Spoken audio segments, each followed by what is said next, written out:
last remains of Pompeii burn. The gadabout had just returned to see the ashes covering the town.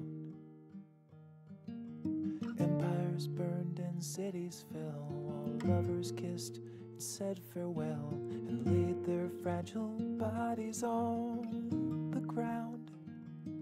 But I'm not scared to burn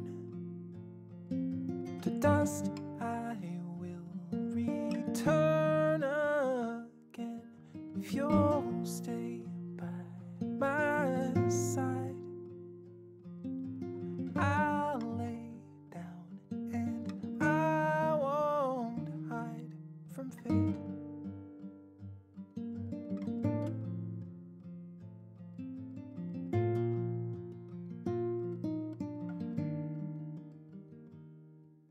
Vesuvius was growing colder. Embers that had hotly smoldered settled in to lifeless dust below. The gadabout was still alive, but not another soul survived. So through the blackened streets he walked alone. But I'm not scared to burn to dust. I will return